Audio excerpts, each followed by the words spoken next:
Can you guess what this bowl of mung beans has to do with one of the biggest political betrayals in all of Korean history?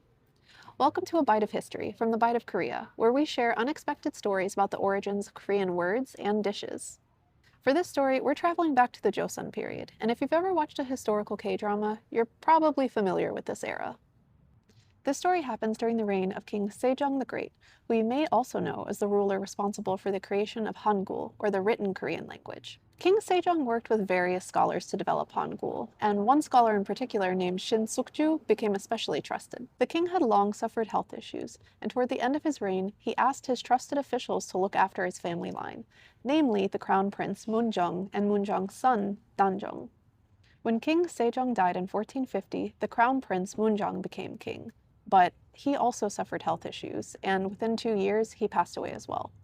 Succession then passed on to Moonjong's son, Danjong, but he was only 12 years old, and like any succession story, it wasn't that simple.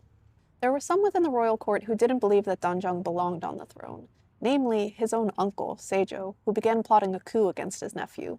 When Sejo pressed court officials to support his claim to the throne, Sukju, who had been trusted by the former king Sejong, betrayed that trust and sided with Sejo in deposing Danjong. Other ministers in the court plotted to restore Danjong to the throne, but they were ultimately imprisoned and killed, and became what's known as the Six Martyred Ministers. Meanwhile, Sukju became a trusted advisor to the newly installed King Sejo, and he enjoyed increased political power. Sukju's betrayal didn't go unnoticed though, and legend has it that people began calling mung bean sprouts Sukju because of their tendency to go bad so quickly.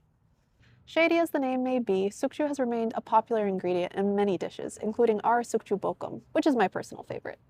If you liked this video, be sure to stay tuned for more stories about Korean culture and language, and be sure to visit us and try your own bite of Korea. 감사합니다!